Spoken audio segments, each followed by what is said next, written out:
Es hat Jahrhunderte gedauert, bis die Philosophen in der Sprache ein logisches Problem entdeckt haben. Im Alltagsbewusstsein der meisten Menschen ist dieses Problem aber immer noch nicht angekommen. Die Auswirkungen auf das öffentliche Denken sind immens. Solange geglaubt werden konnte, dass Sprache lediglich abbildet und diese Abbildung objektiv wertfrei vonstatten geht, war kein Grund vorhanden, hinter diesem Vorgang ein Machtinteresse zu vermuten, das verheimlicht wird oder unbewusst bleibt. Auch zu Beginn des 21. Jahrhunderts bildet noch in jeder publikumswirksamen Ansprache der naive Begriffsrealismus die Basis des Verständnisses. So ergibt sich zwangsläufig ein Popularismus, der hauptsächlich auf die Gefühle der Zuhörer abzielt, weil dem Denken des Großteils der Bevölkerung durch eine identifikatorische Sprachlogik Grenzen gesetzt sind.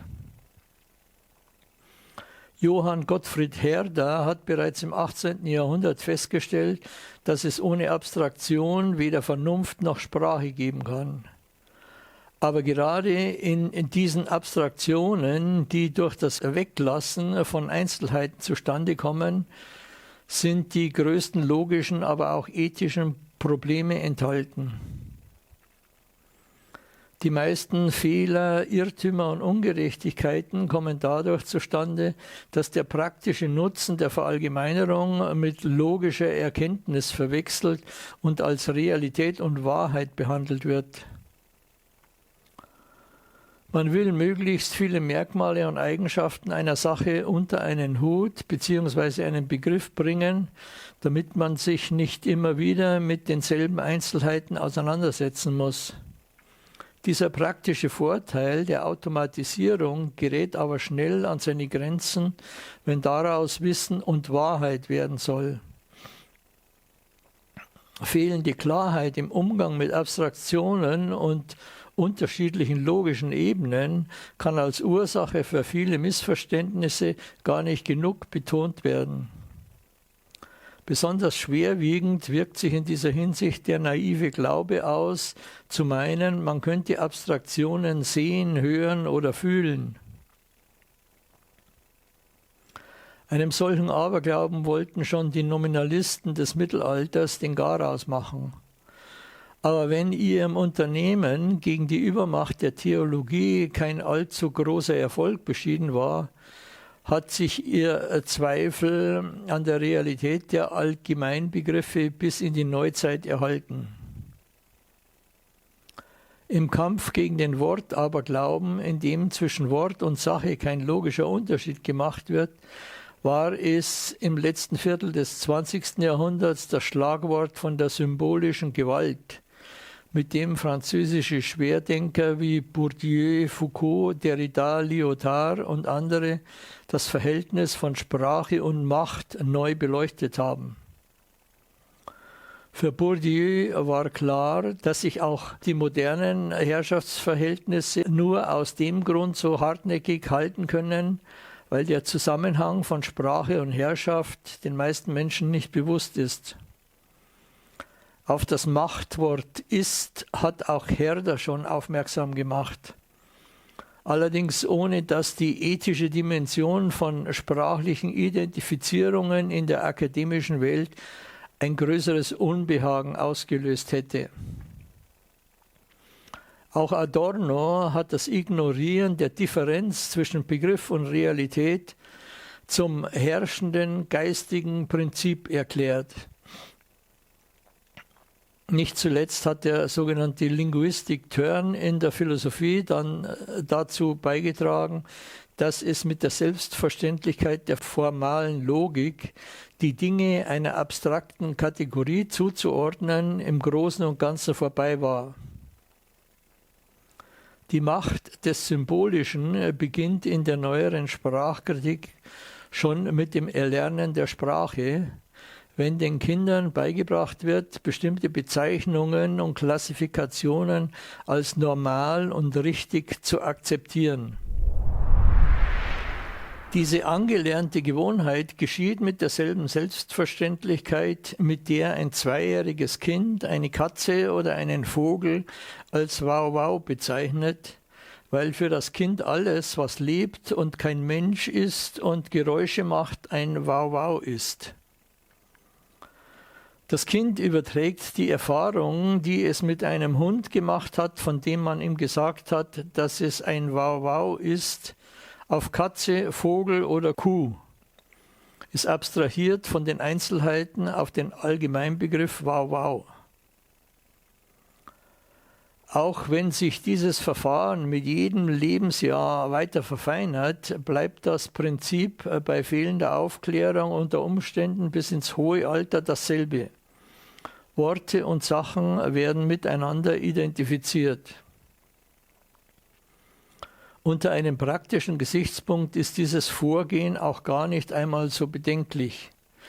Problematisch wird die Sache erst, wenn man die eigenen Abstraktionen mit einer objektiven Wahrheit oder Erkenntnis verwechselt und glaubt, es mit einer Wirklichkeit an sich zu tun zu haben. Naive Menschen denken in Gegenständen, die einen Namen haben. Sie denken mit bereits vorhandenen Begriffen, das heißt mit Abstraktionen. Sie haben ein verdinglichtes Bewusstsein, wie es in einem Schlagwort der ehemaligen Linken heißt. Es wird nicht von einer erst einmal namenlosen Sache ausgegangen und dann geprüft, ob für einen bestimmten Zweck der passende Begriff zur Anwendung kommt. Die Tendenz geht eher dahin, in erster Linie das zu fühlen oder zu sehen, wofür ein Begriff im Sprachschatz zur Verfügung steht, und alles andere mehr oder weniger unbeachtet zu lassen. Die Gewohnheit, zwischen Wort und Sache keinen Unterschied zu machen, führt dann dazu, dass nur noch Abstraktionen sinnlich erfahren werden. Die Identifikation von Wort und Sache geschieht im natürlichen Verstand nahezu automatisch. Das heißt, es wird dabei nicht mehr nachgedacht. In der Regel haben die meisten Menschen ziemlich allgemeine Begriffe von den Dingen. Vielleicht nicht so allgemein wie ein kleines Kind, das nur Blumen kennt und keine Tulpe oder Rose, aber doch so allgemein, dass in den meisten Fällen immer noch ziemlich viel Spielraum gegeben ist für eine größere Spezialisierung. Bei den französischen Poststrukturalisten, aus denen dann die Postmoderne hervorgehen sollte, äußerten sich die Zweifel am Wahrheitsgehalt der logischen Begriffsbildung in der Feststellung, dass es für die Signifikanten, das heißt die Zeichen, keine adäquaten Signifikate, das heißt Dinge gibt. Die etwas undeutliche Auffassung der Poststrukturalisten von der Sprache, die ihrer Meinung nach Wirklichkeit nicht nur abbildet, sondern auch erzeugt, hat leider nicht selten zu dem Missverständnis geführt, dass die Sprache zaubern kann. Nicht weniger irreführend ist Derridas Behauptung, dass überhaupt nur Text existiert und nichts außerhalb. Man hat es im Grunde mit demselben Missverständnis zu tun, das auch dem Idealismus und die ganze Bewusstseinsphilosophie unverständlich gemacht hat, dass nämlich angeblich nichts außerhalb des Bewusstseins existiert. In allen diesen Vorstellungen wirkt ein irrelevanter Realitätsbegriff, der notwendigerweise verfälscht. Sprache erzeugt keine Realität. Das Problem besteht vielmehr darin, dass ein begriffsloses, prädikatloses Etwas mit einem Wort versehen wird, ohne dass ein objektiv zwingender, denknotwendiger Grund vorhanden ist. Aber so getan wird, es wäre so. Im naiven Bewusstsein gelten allein schon die Begriffe von Raum und Zeit als Beweis für die Realität eines Gegenstandes. Ein Gegenstand befindet sich zu einem exakt messbaren Zeitpunkt an einem exakt messbaren Ort.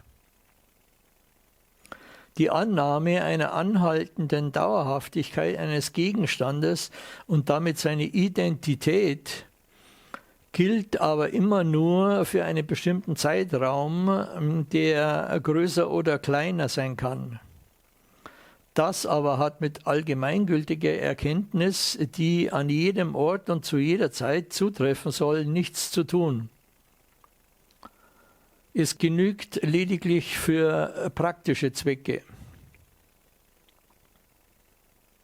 Das gilt auch für das Gesetz von Ursache und Wirkung, beziehungsweise für alle vorhersehbaren Regelmäßigkeiten, die zu Gesetzen verallgemeinert werden. Kausale Zusammenhänge wären ohne willkürlich geschaffene Maßeinheiten und deren Identifizierung mit Objekten, was Popper als Punktkoinzidenzen bezeichnet, auch gar nicht denkbar.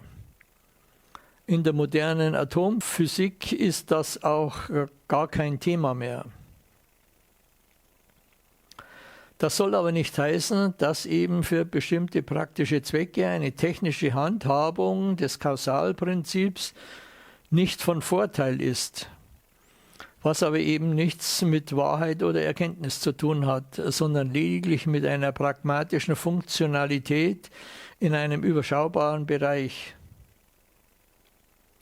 Man hat es immer mit einem Bedürfnis, einem Interesse, einem Willen, einer Intention zu tun, die als Motivation für die Verbindung von Abstraktion und Sache dient. In rein logischer Hinsicht aber sind und bleiben Wort und Sache inkommensurabel, das heißt unvergleichbar, spielen nicht in derselben Liga. Selbstverständlich legitimiert die eigene subjektive Verknüpfung eines Wortes mit einer Sache nicht dazu, jemand anderem Anerkennung und Billigung abzunötigen. Wie Lyotard ist auch Derrida klar, dass es keinen Sinn macht, von einer allgemeingültigen Definition der Begriffe eine Lösung des Problems der Inkommensurabilität zu erwarten. Denn jeder definierte Begriff bedarf zu seiner Definition wieder anderer Begriffe und diese ihrerseits bedürfen wieder einer Definition, sodass immer nur eine mehr oder weniger willkürlich getroffene Entscheidung dem endlosen Treiben ein Ende setzen kann. Was aber wiederum nicht heißen soll, dass man sich nicht auf die Art und Weise einer zweckbezogenen Verwendung von Begriffen einigen kann, sodass es in Bezug auf die jeweilige Bedeutung zu keinem Missverständnis kommt. Dieser praktische Zweck hat aber nur in dem Personenkreis oder Sprachspiel eine Geltung, in dem eine bestimmte Verwendung verabredet worden ist. In der Sprach- und Zeichentheorie der neueren Franzosen wurde erneut thematisiert, was schon seit dem Nominalismus kein Thema mehr hätte sein sollen, aber von den Realisten und Positivisten unermüdlich und wieder sinnlos geleugnet wird.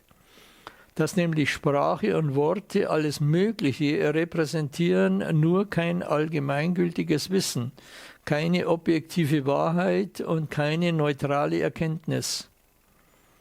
Die Sprache ist in erster Linie unter einem praktischen Gesichtspunkt von Bedeutung als eine Form der Machtausübung.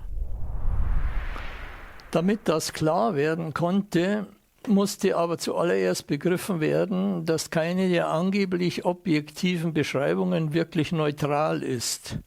Und der Grund dafür ist der, dass sich keine Sache unabhängig von einem Zusammenhang, in dem sie steht, isolieren lässt. Beziehungen aber, in die sich ein Gegenstand stellen lässt, sind prinzipiell unbegrenzt. Damit ist auch nicht mehr möglich, auf einem logisch-rationalen Weg eine objektive Tatsache festzustellen. Das Interesse leitet die Erkenntnis. Die Frage nach den Tatsachen hat sich der Frage nach der Rechtfertigung unterzuordnen und ist somit ein Fall für die Ethik. Das Mittel, um seine Interessen durchzusetzen, heißt Macht. Das Wort selbst ist dabei nicht von entscheidender Bedeutung. Es geht um das Vermögen, einen Willen geschehen zu lassen. Wo es einen Willen gibt, der auf ein Ziel hinstrebt, ist dieser Wille darauf bedacht, die entsprechenden Mittel einzusetzen, die ein Ziel erreichbar machen.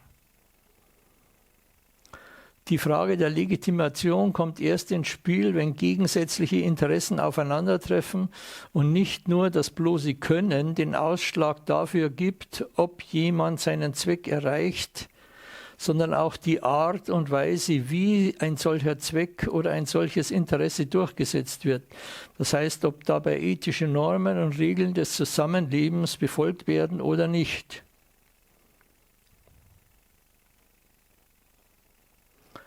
Welche Rolle die Sprache bei einem solchen Machtstreben spielt, war schon im griechischen Altertum unter den Sophisten ein wichtiges Thema. Für die Sophisten war die Unmöglichkeit einer objektiven Wahrheit eine ausgemachte Sache. Deshalb war die Behauptung einer Objektivität für sie nichts anderes als der Versuch, einen Kontrahenten hinters Licht zu führen. Überhaupt waren die Sophisten Meister in der Kunst, die scheinbar schwächere Seite zur stärkeren zu machen, wodurch sie zu Ahnherren der modernen Prozessführung geworden sind. Nicht umsonst gibt es, von ein paar charismatischen Naturtalenten einmal abgesehen, kaum einen Politiker oder eine Führungskraft in der Wirtschaft, die nicht schon einmal einen Rhetorikkurs besucht hat. Wer es versteht, die Sprache zu seinem Vorteil einzusetzen, dem gelingt es viel leichter, andere Menschen mit Argumenten einzulullen, die zu nichts anderem taugen, als die Schwächen des Gegners gnadenlos auszunutzen.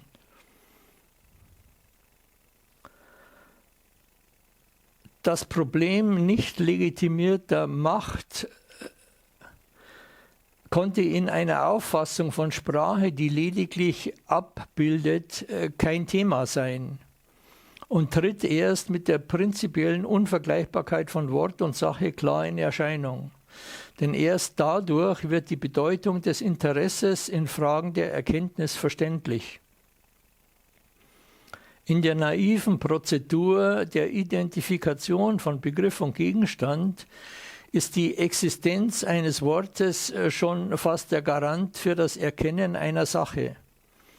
Und umgekehrt, etwas, wofür es kein Wort gibt, kann nur sehr schwer, wenn überhaupt, ins Bewusstsein dringen. In den frühen Handbüchern zur Nationalökonomie wird der Begriff der Ausbeutung auf keiner Seite erwähnt. Sie war praktisch nicht vorhanden, außer vielleicht in Form eines diffusen Gefühls, dass der bezahlte Lohn für eine Arbeit verglichen mit dem Profit des Unternehmers irgendwie zu gering ausfällt. In derselben Routine war auch alles, was nicht als messbarer Gegenstand registriert werden kann, in einen nebulösen Schleier eingetaucht. Dieses Schicksal teilte der Wille eines Menschen mit seiner Seele oder seinem Bewusstsein, aber auch die Bedeutung von Gott und Teufel fällt so der beweisbaren Realität des Gegenständlichen zum Opfer. Was nicht mit wissenschaftlichen Methoden beweisbar ist, wird mehr oder weniger als Einbildung aufgefasst, die jeder Grundlage entbehrt.